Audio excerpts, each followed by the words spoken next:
Welcome to the Depth Dive. Today, we are really going to get into the absolute core of extreme self-motivation. And we're going to start by challenging a myth, a really persistent, almost paralyzing myth. The idea that your personality is fixed. Exactly, this idea that you have a set, unchangeable personality that you're just stuck with. It's probably the foundational lie that holds people back. We treat our character traits like they're carved in stone. Yeah. But the source material we're diving into today, this incredible synthesis of 100 motivational principles, it argues that's just a self-imposed prison. It really is. And if you need any proof that your identity is way more flexible than you think, well, look no further than Charlie Chaplin. And this story is fantastic. Isn't it? The master of silent comedy. This man's persona was recognized globally, and he once, secretly, entered a Charlie Chaplin lookalike contest. In Monte Carlo, of all places. And he came in third. Third place. I mean, think about that. The guy who invented the character couldn't convince a panel of judges that he was the best at being himself. It's just a beautiful piece of irony, right? If the master himself can't win his own lookalike contest, what on earth are we doing obsessing over our own, perceived fixed traits? Exactly. And the research that Steve Chandler compiled for this book, it makes it really clear. The critical choice isn't about some permanent personality. It's about the choice you make in any given moment. A simple choice between an optimistic or a pessimistic thought. Which brings us right to the core philosophy of this entire deep dive. It's ruthless, it's simple, and you can boil the whole thing down to 3 words. Motion is key. Motion is key. And this is all built on a profoundly sobering thought experiment. Picture yourself at the end of your life. The question that's going to matter then isn't how did I feel or what did I think about? Or did I resolve all my inner conflicts? None of that. The only question that will have any weight at all is what is different because I was here? What action did I take? And what difference did that action actually make? Precisely. We exhaust ourselves just, obsessing over our internal states, the hurts, the resentments, the anxieties, as if managing those feelings was the goal of life. But it's not. It's not. Aristotle gave us the blueprint for this centuries ago. He said motivation lies in movement. If you're sitting around waiting to feel motivated to do something, you're starting completely backward. The movement has to come first. The feeling follows the action. And the source uses such a brilliant analogy to explain how movement literally creates the self. The snow angel analogy. Yes, it's so simple and perfect. You go outside into a fresh patch of snow, you lie down, Yeah. and what do? You flap your arms and legs, an action, a movement. And by that action, by that movement, you leave an impression in the snow, the impression of wings. You create the angel. The angel wasn't there before you moved. The self you want to be isn't hiding inside you waiting to be discovered. No. It's created entirely by the impression your actions leave on the world. The universe is the snow. Our movements create the self we want to be. So that's our mission today. It's ambitious, but it's important. We're going to distill the most useful, the most energizing, the most immediately applicable ideas from these 100 principles. We're looking for the concepts that stop that passive internal chatter. And propel you into immediate difference-making action. We are looking for the blueprints for movement. Okay, so let's start at the highest level, the fundamental mindset, what our source calls the creator mindset. And that has to begin with a crystal clear vision. This is covered in what the book calls Way 2, Stay Hungry, and Way 3, which is a fascinating concept called the true lie. Right. And the key story here, the one that really anchors this whole idea, is about Arnold Schwarzenegger. But not the Arnold we know today. This is back in 1976. Long before the Terminator. He had supposedly just retired from bodybuilding. His first big movie, Stay Hungry, had completely flopped. He was a long, long way from being a global superstar. And the author of our source material actually had lunch with him and asked him, what's next? What are you going to do? Probably expecting him to say he was going into real estate or something. But Arnold, in that very calm, very matter-of-fact way he has, just lays out this completely preposterous fantasy. He says, I'm going to be the #1 box office star in all of Hollywood. I mean, just imagine hearing that in 1976. Here's this huge Austrian guy with an accent you can barely cut through, very limited acting experience. It sounded insane, but when he was challenged on it, he explained the mechanism behind it. And this is the key. He said, what you do is create a vision of who you want to be, and then you live into that picture as if it were already true. The proactivity there is everything. It is. He didn't say, I hope I get a vision, or I'm waiting for a great director to discover me. He said, you create a vision. It's the difference between waiting for inspiration and commanding it. You manufacture the reason to be hungry. You build the why that gets you out of bed. And that idea of creating a vision leads right into the mechanics of this thing called the true lie. Yeah, this comes from a story about the author's daughter, Marjorie. Her class was given an assignment to write lie poems. Lie poems. Basically, they had to write these fantastic, totally outrageous descriptions of their own potential greatness, things that were, factually not true. Yeah. And the power of this true lie is all about how our brain works, our internal, biocomputer. Right. Your subconscious mind doesn't really differentiate between what is empirically, factually true right now and what you vividly, emotionally imagine to be true. So if you express your highest potential as a fantasy, if you write down, I am the #1 actor, I am a world-class painter, you are literally building the neurological blueprint for that accomplishment. You're faking it till you make it, but the faking isn't trivial. It's the necessary first step. You are giving your brain a crystal clear picture of what that future self looks like, sounds like, and most importantly, what that self does every single day. Okay, so you've set this powerful true lie vision. The next battle is immediate. It's that constant, noisy, and let's be honest, often negative internal dialogue. The self-talk. And Way 14, Bounce Your Thoughts, gives us a really practical way to think about this. I love this analogy. Think back to when you were a kid learning to play basketball. Okay. Most people, when they first start, they dribble with their dominant hand, exclusively. Me. It feels natural. Then the coach says, okay, switch to your non-dominant hand, and what happens? The ball is all over the place, you're clumsy, and the immediate reaction is, I can't do this. I'm not coordinated. But that's not the truth, is it? The truth isn't that you can't do it. It's just that you haven't logged enough bounces with that other hand. It says, exactly. And our thought habits are the same way. For many of us, our pessimistic, fear-based thinking is our dominant hand. It's the default. We think we're inherently negative people. But we're just out of practice being optimistic. You just haven't logged enough optimistic bounces. If you have, say, 50,000 thoughts a day, you have to be patient. You have to deliberately log those positive bounces one by one, thought by thought, until the new habit feels just as natural as the old one. And when that pessimistic thought inevitably pops up, because it will, Oh, it will. Way 54, Put on a Good Debate, shows us how to handle it without getting emotionally steamrolled. The tough-minded optimist doesn't try to ignore the negative thought. That doesn't work. You acknowledge it. And then you do something really interesting. You assume the role of the opposing counsel. So you hire an attorney for your own mind. You do. If you catch yourself thinking, this project is going to fail and everyone will think I'm an idiot, you stop.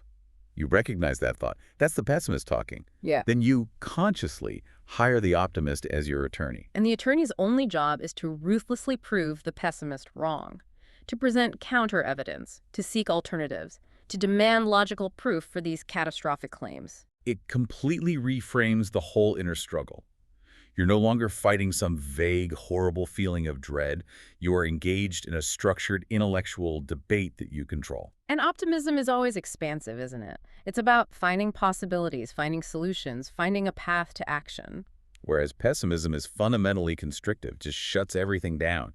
It says, why bother? It's not going to work anyway.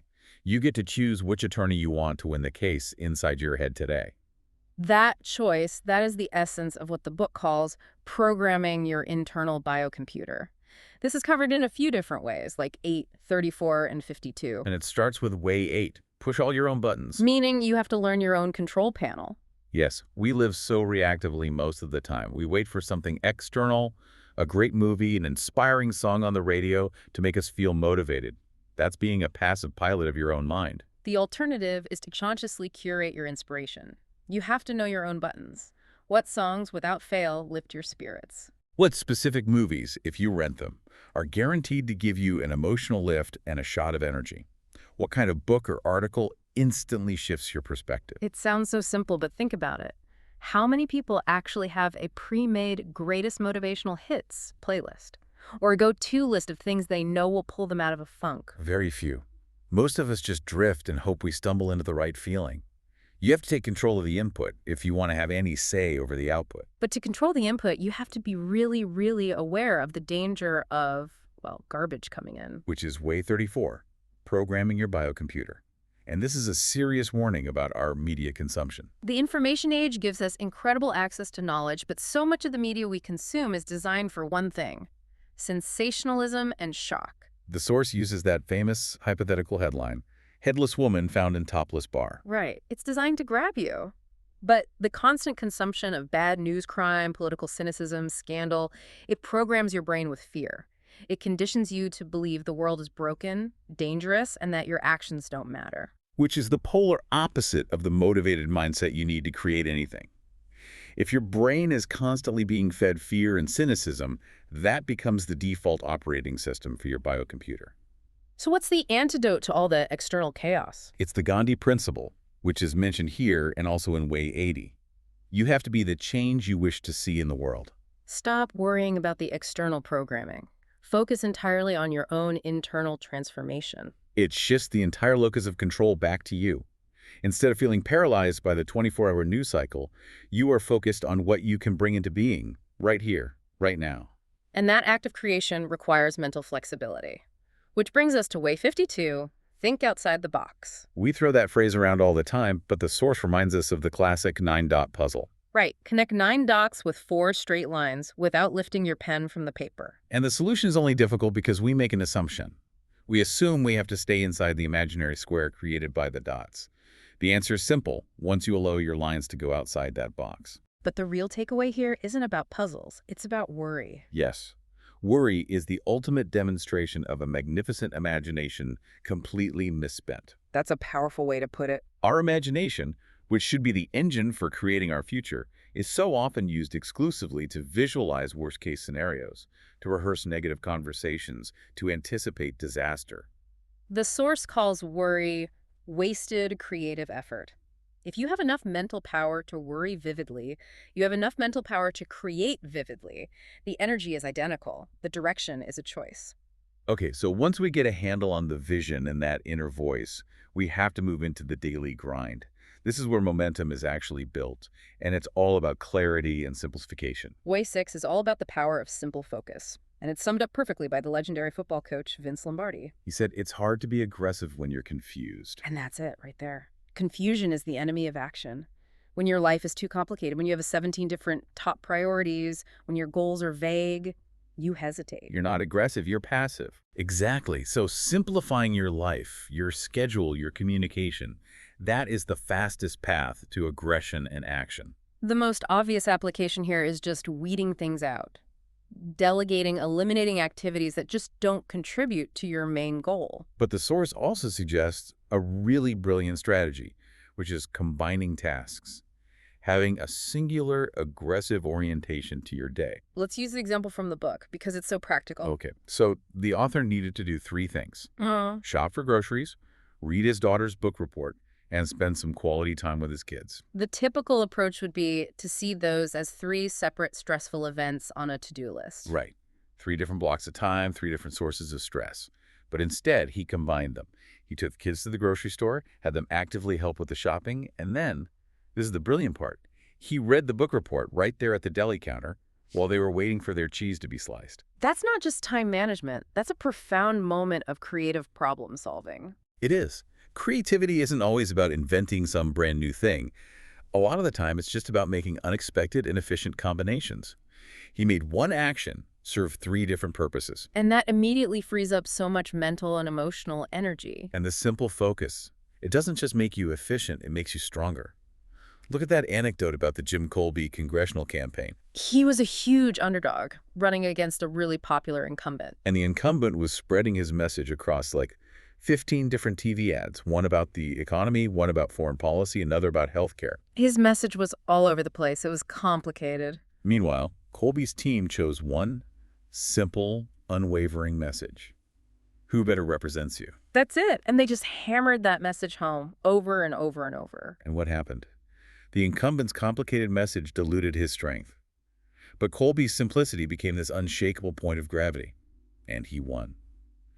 The principle holds for our own motivation. The simpler you keep your primary objective, the more powerful your actions become. And once you achieve that simplicity, once you eliminate the confusion, that allows for what Way 13 calls definitely plan your work. This is a Napoleon Hill idea. He said that definite planned work is an unbeatable rule for the mastery of sorrows and disappointments. That's a direct link between action and your emotional state. It is. When you are proactively planning what you're going to do, you are literally creating your future. And it's almost impossible to be depressed when you're doing that. Because depression is so often linked to a feeling of powerlessness, Right. of aimlessness. And planned work injects immediate purpose and control back into your life. That purpose is the fuel. It generates the motivation you need. That planning is what allows you to really live in the moment, which is way 35. Open your present. We are constantly destroying our happiness in the present moment by doing one of two things. Dwelling on the past, which just leads to guilt and regret. Or spiraling into the future, which just generates fear and anxiety. It all comes down to the conscious deployment of your attention. There's a quote from Emmett Fox in the book that says, "Until you can put your attention where you want it, you have not become master of yourself." We have to practice the art of appreciating this hour, this task, this conversation. And that ability to focus on the now is what lets you follow the advice of Way 47. Make today a masterpiece. This is pure John Wooden philosophy. Arguably the most successful college basketball coach of all time. And his entire credo, his entire life's philosophy, came from a piece of advice his father gave him. Make each day your masterpiece. He wasn't obsessed with winning a championship 3 years from now. He was intensely maniacally focused on today's practice. He made his practice sessions just as important in terms of detail and focus as the actual championship game itself. The key to transformation isn't waiting for someday to finally start doing great work. It's focusing on the tiny things, but doing them brilliantly today. Okay, but how do you connect those daily masterpieces to your huge, ambitious, lifelong dreams? They can feel so far apart. This is where we get one of the most powerful, actionable tools in the entire book. Way 67, the 4-circle system. It's a 4-minute daily exercise, that's all. But it mathematically connects your most immediate action to your ultimate destiny. And the psychological shift this creates is it's critical. Let's walk through. Okay, you take a blank sheet of paper and you draw 4 circles, one inside the other, like a target. Right, and you label them. The outermost circle is life. The next one in is year, then month. And the tiny one in the center is day. So in that outermost circle, life, you write down your big lifelong dream. Let's say, I will save $500,000 for my retirement. Okay, now you just work the math backward. In the year circle, you write down how much you need to save this year to be on track for that lifelong goal. Then in the month circle, you divide that by 12 to get your monthly target. And then in that innermost circle, the day circle, you write the specific non-negotiable action you must take today to meet that monthly goal. It might be save $50 or make 10 sales calls. And here's where the magic happens. The profound realization comes when you look at that tiny inner circle. If you hit your daily goal, your monthly goal is mathematically guaranteed. There's no way around it. And if your monthly goal is guaranteed, your yearly goal has to be met. And if your yearly goal is met consistently, year after year, your lifelong dream cannot possibly not be reached. It completely demystifies the future. The future Yeah. stops being this scary, abstract thing way off in the distance. The ultimate success of your entire life boils down to the success of this one tiny circle, my day. It converts all that anxiety about the future into immediate concrete purpose right now. And that certainty is what drives the next 2 points. Way 9, building a track record, and way 30, performing little rituals. Right. The source is very clear on this. If you want to change a belief system, repeating affirmations is not the most effective way. You have to change the truth about yourself. Exactly. You change the truth by accumulating a track record of completion. If you want to believe you're a disciplined person, you can't just say it. You have to perform disciplined actions, no matter how small, over and over again. The actions come first. The self-image is just the byproduct. And the little rituals are what get the ball rolling. They generate that initial momentum. Way 30 reminds us of a basic law of physics. An object in motion stays in motion. The biggest challenge in anything is just overcoming inertia, getting started. So we develop these little rituals to override our own hesitation. Think about the basketball player, Jack Twyman. He had a ritual of shooting 200 baskets before every single practice. Even if he felt great after 30, he finished the 200.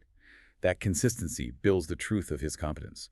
Or the writer Fred Knight, who had a ritual of driving for ideas. He'd just get in the car and drive to occupy his anxious, logical left brain, the part that criticizes and delays, so that his creative right brain could work freely. There's another fascinating example of the pianist Glenn Gould. He had a ritual of listening to 3 radios simultaneously What? to deliberately short-circuit his conscious critical mind, to create a kind of sensory overload that freed up his deeper creative energy. These aren't just quirky habits. They are consciously designed actions to generate motion before the feeling of motivation ever shows up. Okay, this is where we shift from just managing our own inertia to actively embracing conflict.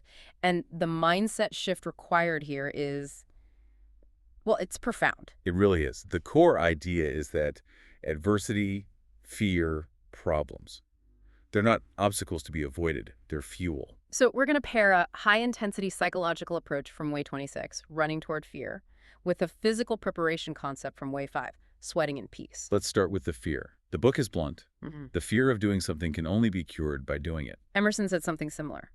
The greater part of courage is having done it before. He sounds like a terrifying prescription, but the source makes it really practical. The author shares his own story of having this debilitating stage fright. And he was listening to the radio, and he heard this, as he calls him, a histrionic preacher, just screaming, "Run toward your fear." And that aggressive command just hit him. And it led him to do the most terrifying thing he could imagine. He signed up for an acting class. He wasn't trying to become a Hollywood actor. No, not at all. He was using the acting class as a laboratory for confidence. By forcing himself into that high-stakes environment over and over, he built a new track record of competence. He dissolved the fear not by thinking about it, but through movement. Which connects perfectly to this idea of sweat and peace. It's a Navy SEAL's motto. The more you sweat in peacetime, the less you bleed in war. It's the intentional decision to make your training, your practice, your preparation significantly harder than the actual challenge you're going to face. The book uses that great childhood story of the baseball team. Yes. In practice, their coach had them face pitches that were so fast they were genuinely frightening. So when they got into the real game, the pitches from the other team looked like slow, big, white balloons coming towards them. That high-intensity voluntary stress made the actual performance feel easy. It almost felt like fun. Muhammad Ali used the exact same principle. He would deliberately seek out sparring partners who were better than his actual opponent in specific skills. One guy was faster, another hit harder. He was forcing himself to adapt and push past his limits voluntarily. So when the real fight came, he felt like he'd already faced a greater pressure. Exactly. If you can stage a bigger battle for yourself in private than the one you have to face in public, the real challenge transforms from something you dread into something you can actually enjoy. And this aggressive approach, it extends directly to problems themselves. Way 48 is called Enjoy All Your Problems. Which sounds crazy at first. It does. But M. Scott Peck argued that problems are what call forth our wisdom and courage. They literally force us to grow into our potential. We don't grow when things are easy. Think about the famous reaction of the businessman W. Clement Stone. When someone came to him with a serious challenge, he was known to just shout, "You've got a problem, that's great." He didn't see the problem as this monster to run away from. He saw it as a fascinating puzzle designed for an athlete of the mind. And the actionable suggestion here is really powerful. When a problem lands in your lap, ask yourself, what is a funny way to solve this? Why funny? Because Richard Bach said that every problem in your life carries a gift inside it. We usually can't see the gift because we're too locked into fear and linear logical thinking. Injecting humor or playfulness forces a perspective shift. It helps you find the non-obvious solution. And Way 55, Make Trouble Work for You, gives this perfect, emotionally charged example of how to turn a negative event into a relationship-building masterpiece. The author's daughter came home late. Her curfew was 10 p.m. She came home at 11:45 p.m. And his initial gut reaction was what any parents would be. Terror, then anger, then the urge to punish and lay down the law. But he realized in that moment that if he just reacted based on his feelings, the entire incident would be destructive. So he used that self-debate mechanism we talked about. He asked himself, how can I use this to clarify trust and strengthen our agreements for the future? So instead of confronting her immediately while he was angry, He deliberately got in his car and drove around until he was calm and had formulated a creative plan. The conversation he engineered later focused entirely on the broken agreement and the loss of trust, not on his fear. he converted that negative, paralyzing energy of anger and fear into the fuel for a really profound, relationship-affirming discussion. The problem became a catalyst for growth. He turned a negative event into a relationship masterpiece. And that creative solution, it often has to start small, and sometimes intentionally slow. That's Way 15, light your lazy dynamite. The idea here is that when a job feels huge and overwhelming, the pressure to start fast can actually lead to procrastination. Total avoidance. The paradox is so powerful. The slower you allow yourself to start, the faster you will eventually finish. So you give yourself permission to move in slow motion just to get started. The goal isn't speed, it's flow.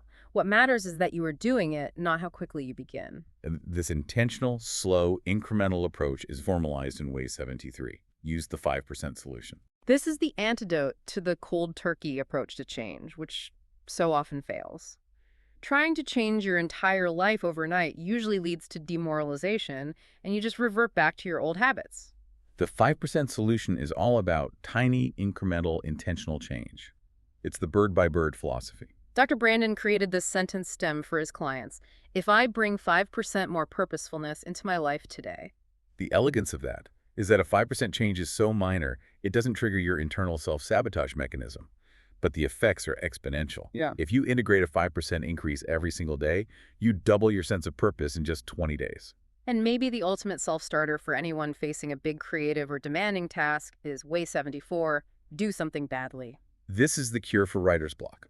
The cure isn't to go find more motivation, it's to give yourself permission to write what Anne Lamott famously called a shitty first draft. Perfectionism is the biggest killer of motion there is. It is. It demands that you have to be sure you'll do something well before you even start, which is impossible. The philosophy here, which was championed by G.K. Chesterton, is that if a thing is worth doing, It's worth doing badly. By starting slowly, by starting badly, you disempower that internal voice of censorship and self-criticism. Once you're in motion, quality will naturally follow. okay, so a track record of all these small actions is necessary. But for sustained momentum, for the long haul, you need a deep, sustaining why. Right. Our motivation is only ever as strong as our purpose. And Way 40, Finding Your Soul Purpose, really forces us to confront the deepest existential questions.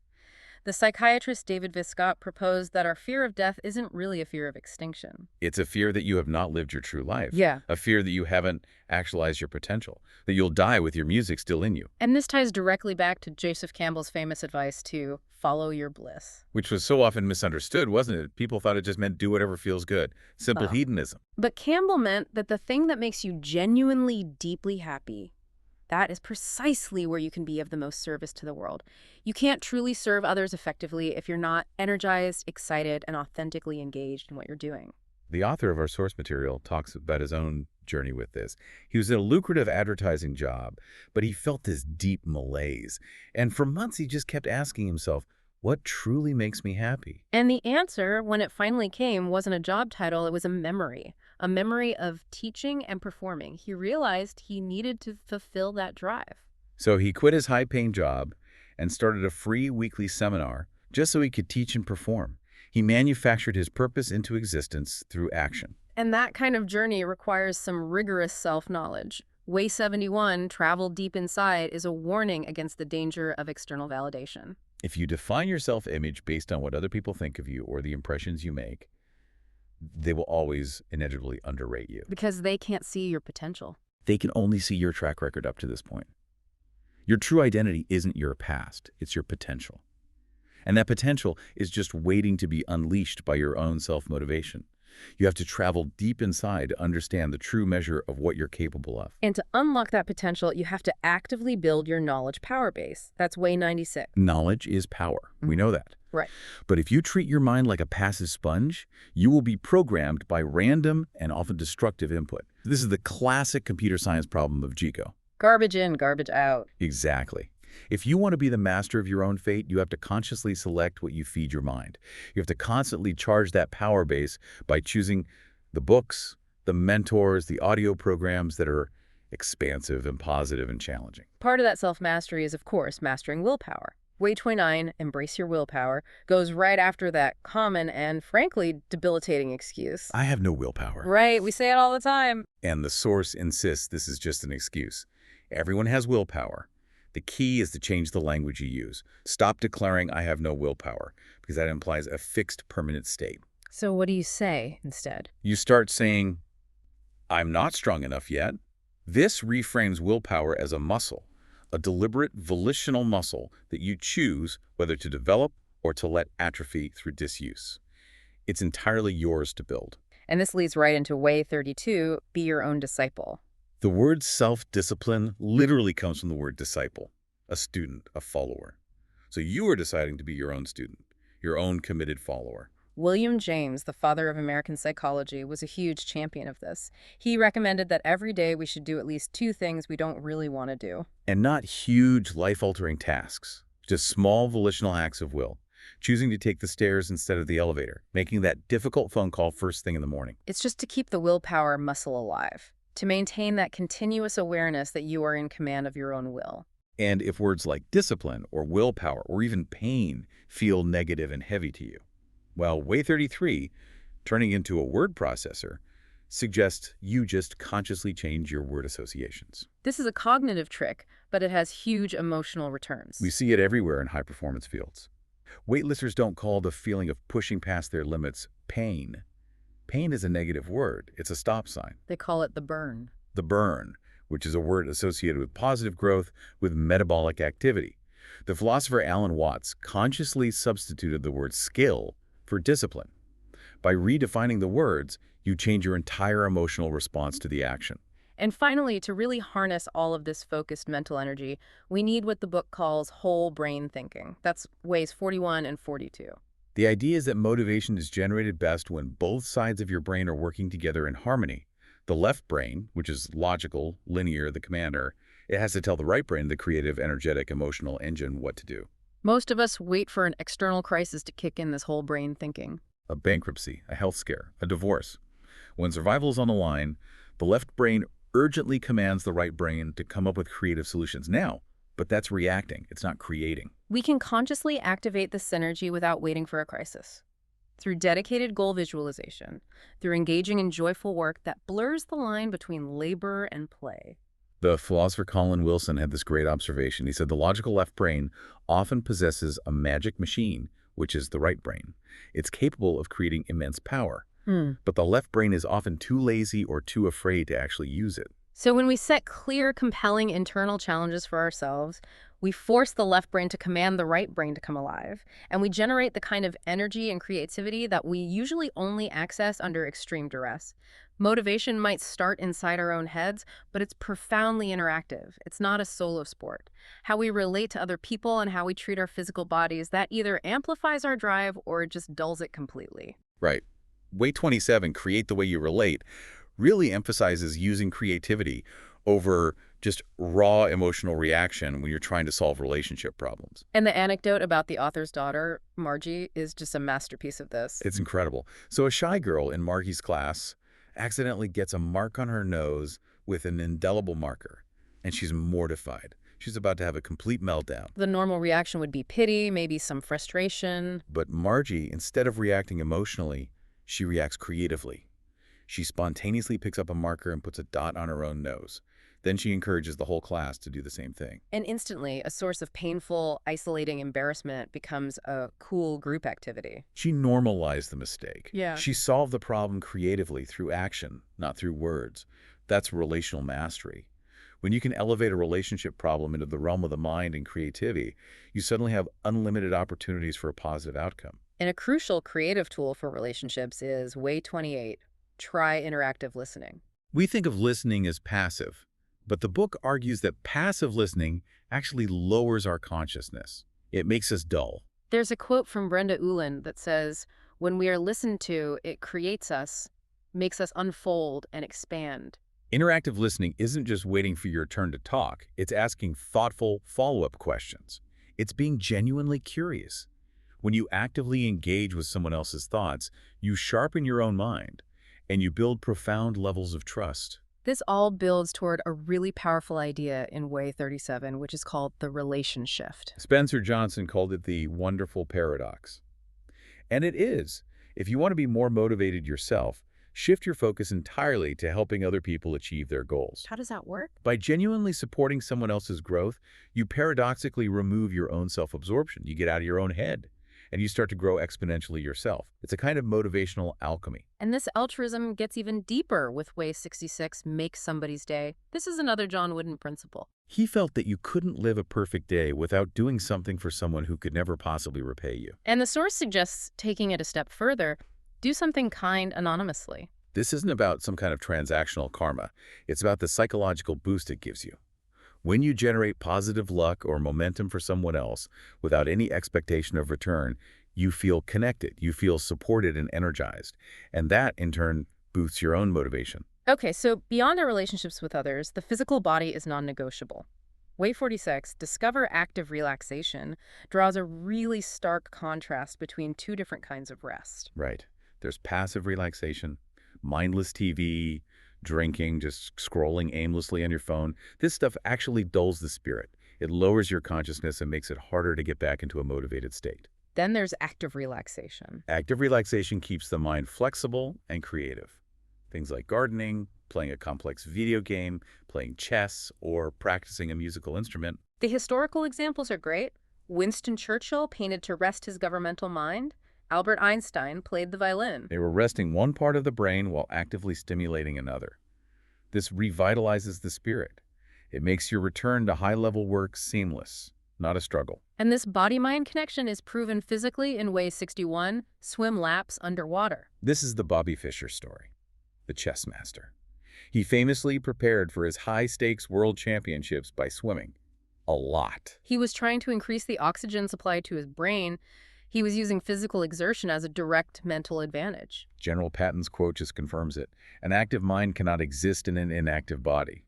The mental fogginess and passivity we so often blame on stress or getting older is often just a lack of use and a lack of oxygen. Movement is essential for mental organization. Which is why Way 88 just says keep walking. Walking literally organizes the mind. It pushes oxygen into the system. It combats the mental inertia that comes from sitting all day.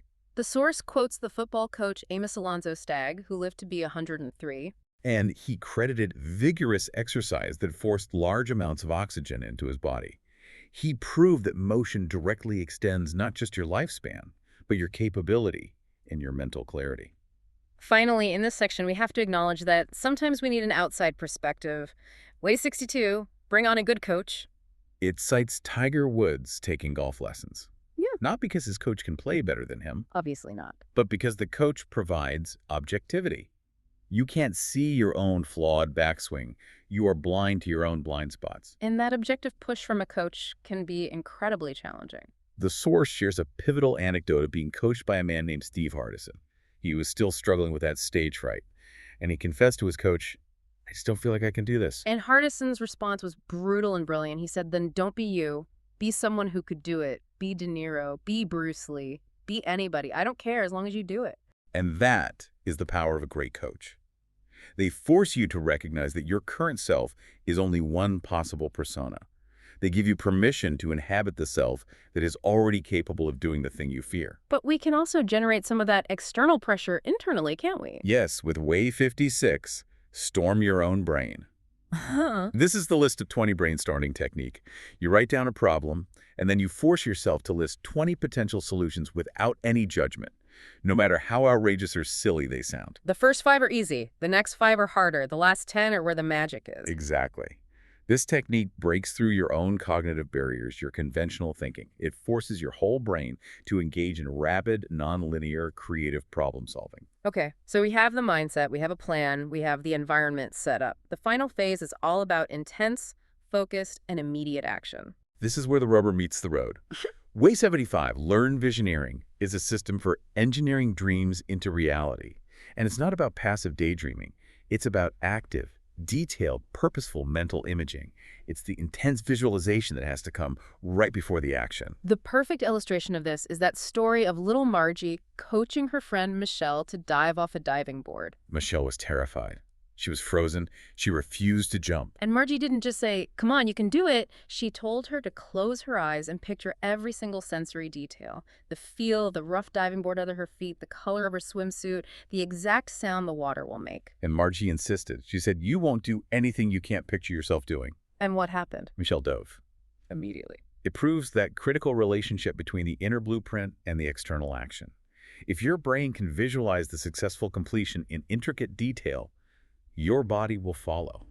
If you can dream it, you can begin to do it. And to really maximize the power of that vision, we use Way 93, enlarge your objective. This is a fantastic technique. You take a difficult but achievable goal. Let's say you're a salesperson, and your goal is to increase your sales from $100,000 to $140,000 a month. Okay, that's a stretch, but it's possible. Now, you inflate that goal until it scares you. Maybe you change it to $200,000. An impossible goal. Right. And the power of that impossible goal is that it forces a system-level change. Thinking about hitting $140,000 lets you use your existing methods. You just work a little harder. But thinking about $200,000, that forces you to realize your current methods will never get you there. The salesperson who did this in the book realized they would have to start making group presentations, not individual calls. They'd have to revamp their contracts, use new sales tools. They had to fundamentally restructure their entire operation. And by trying to solve the impossible problem, they automatically solved the merely hard one. They blew past their original $140,000 goal the very next month.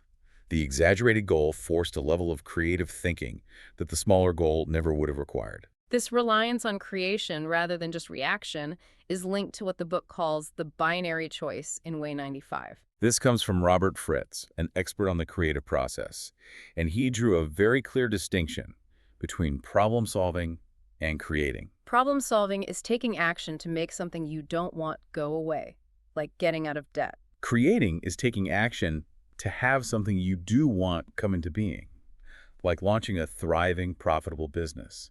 The energy is completely different. So we have to hold our vision accountable. We have to judge it by the energy it provides us. Does it make you smile when you think about it? Does it give you an immediate, palpable feeling of energy? If it doesn't, you need to change the vision. You have to constantly be asking yourself, what do I want to bring into being? Not just, what problem do I want to get rid of? And the motivation is either on or it's off. It's a binary choice. And this binary choice extends even to your emotional state, which is what Way 99, Laugh for No Reason, is all about.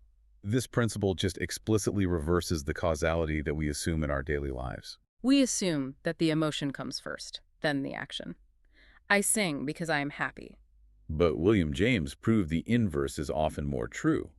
We do not sing because we are happy. We are happy because we sing. Action precedes emotion. The Zen monks have a laughing meditation. They just force themselves to laugh until genuine, unforced happiness emerges. It proves you can conquer your own emotional hesitation through physical movement. You fake it till you make it. You use the action to generate the emotion you're seeking. And finally, Way 100, confronting the ultimate stakes, which ties everything right back to where we started. We walk with love and death. The awareness of our own mortality is the ultimate clarifier. It brings an intense excitement and a profound urgency to the life you choose to live right now. And sometimes the ultimate motivating action you can take is to say no. Saying no is drawing a clear, powerful line in the sand. Whether it's saying no to an addiction, no to an unhealthy relationship, or no to tolerating unacceptable behavior from others or from yourself. People who feel the most stuck are often just afraid to define the negative. They don't want to look at what they absolutely will not tolerate. But any ultimate dread, any powerful no, like, I absolutely refuse to be bankrupt and struggling, that can be converted directly into a powerful, passionate yes. A clear goal to achieve prosperity and freedom. That defining energy you feel when you declare what you won't tolerate, that is often the deepest, most primal form of motivation you possess. So, we have spent our time today really dismantling that myth of the fixed personality, proving that your identity is created through deliberate, consistent action. That snow angel analogy. Exactly. And we've covered everything from building that ambitious true lie blueprint for your future self to fighting your internal pessimist with the focused rigor of a tough-minded attorney. We've seen that the path to sustained action requires ruthless simplification. And it's driven by the certainty of that four-circle system. The one that mathematically connects today's single action to a lifetime of success. And critically, we learn to treat adversity not as a curse, but as a source of fuel, running toward fear and using the slow, intentional power of the 5% solution. The beauty of this entire collection of principles is the sheer control it gives back to you, the master key to riches that Napoleon Hill talked about. It wasn't some secret formula. It was nothing more and nothing less than the self-discipline to take complete possession of your own mind and your own mental attitude. And as a final, provocative thought on why action and truth are so deeply intertwined, just consider the connection between truth and beauty. The poet John Keats famously said, "Truth is beauty, beauty truth." Honesty in this context isn't just about morality. It's about competence. It's about mastery, dishonesty, self-deception in action. It leaves your life feeling incomplete, a mess of unfinished circles. But truth and honest action, they make the picture whole. They make it clear and compelling. The knowledge we've synthesized today is your power base. We challenge you to respect it and to build on it consciously. The challenge we want to leave you with is not intellectual contemplation. It's immediate movement.